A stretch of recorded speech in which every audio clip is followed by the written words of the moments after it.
much more, senior advisor to the Trump 2020 re-election campaign and President Trump's daughter-in-law, Laura Trump. All right, Laura, thanks for being with us this evening. Oh, thanks for having me, Jeanine. Always great to be with you.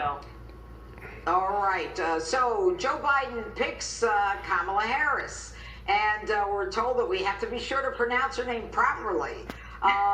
Does the choice of Kamala Harris bring any change to the president's strategy vis-a-vis the campaign?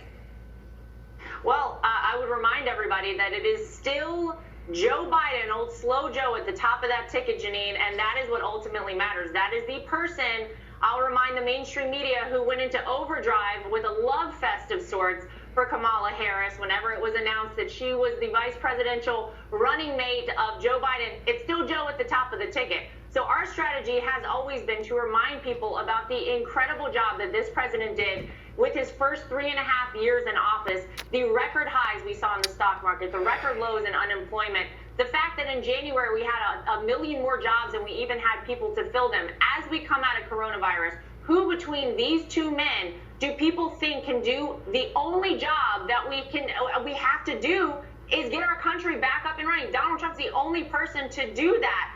And I have found it very interesting that the mainstream media and the people on the left think that the women in this country, Judge Jeanine, are stupid. Apparently, they forgot that the identity politics they tried to play in 2016 when they suggested that women should vote for someone named Hillary Clinton because she was a woman didn't work then. It's not going to work now. I, for one, was insulted when months ago Joe Biden came out and he said, guess what? It's going to be a woman who's my running mate. Let's not worry about qualifications. Let's not worry about what they bring to the table. If these people want to stand up for equality, people in this country will never be fully equal in their eyes until they stop pandering for votes and playing identity politics. So it didn't even matter who it was going to be. Women in this country were already insulted.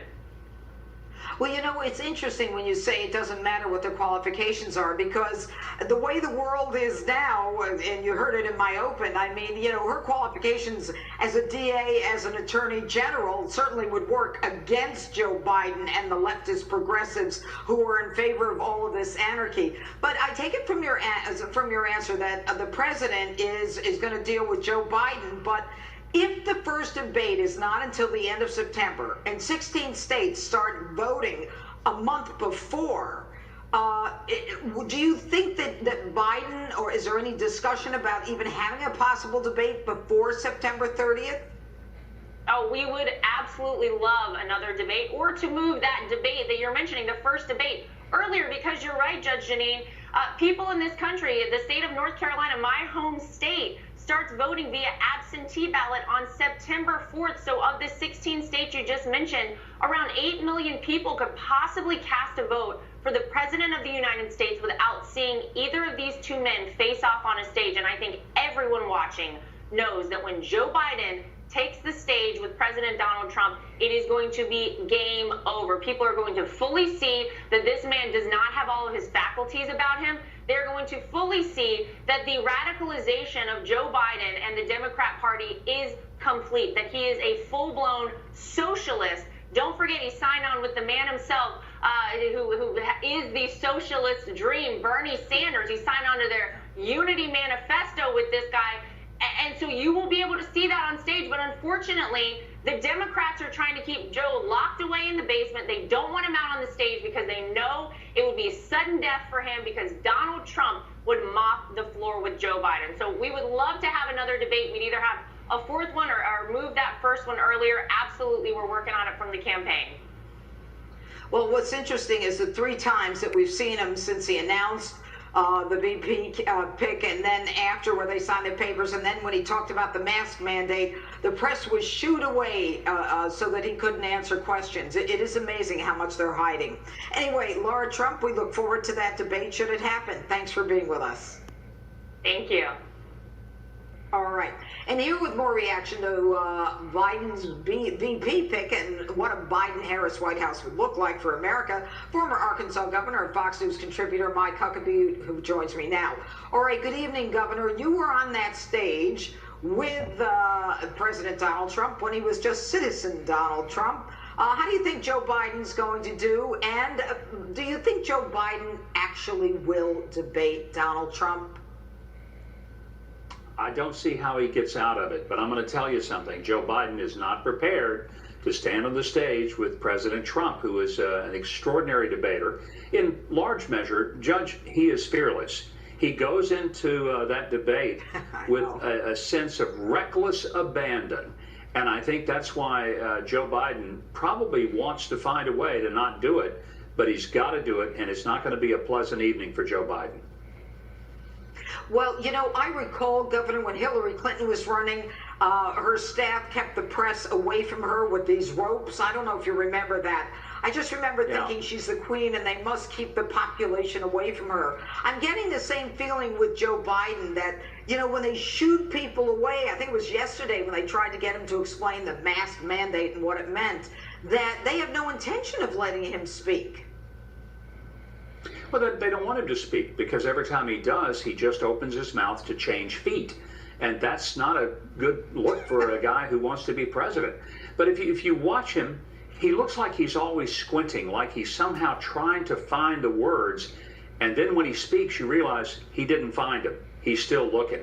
I mean, in the very day that he's announcing his vice presidential pick, he mispronounces his own pick's name. After some of those people on the left were giving Tucker Carlson all kinds of fits because they said he intentionally mispronounced Kamala Harris's name.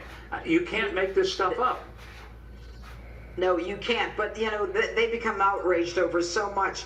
You know, with respect to the potential debate and the prospect of Joe Biden being going against Donald Trump, do you think that there's a school of thought that maybe he doesn't need to debate? He's winning now, they think, according to these polls. So, you know, the COVID might be so dangerous in the fall that he can't risk it. I really think there's a possibility of that. Do you think that? I mean, I'm sure they would love to be able to find an excuse not to do a debate, but whatever he does that avoids that kind of direct mano-to-mano moment is going to make him look like he is incapable of standing up to President Trump. Well, if he can't do that, how's he going to stand up to the leaders around the world and stand up to China like the president has done? Our president has stood up to NATO. He stood up to China. Nobody else has ever done that. He stood up to North Korea. He stood up for America. And he stood up for our jobs. He stood up so that women and minorities have better jobs. And he stood up for law enforcement.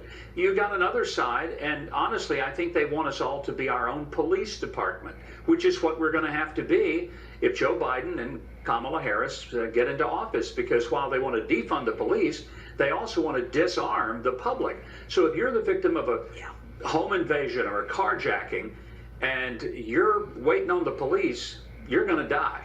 I mean, they're just not going to be able to get there because there's not going to be enough of them there. So this is why, if you don't want to be your own police department, by gosh, you better vote for President Trump and Mike Pence. All right, Governor Huckabee, thanks so much for being with us tonight. Thank you. And Dan Bongino, Leo Terrell, and Herschel Walker are all still ahead tonight. But next, should President Trump get the Nobel Peace Prize after this week's historic Mideast peace announcement? Congressman Doug Collins and Darrell Issa talk about that and more next.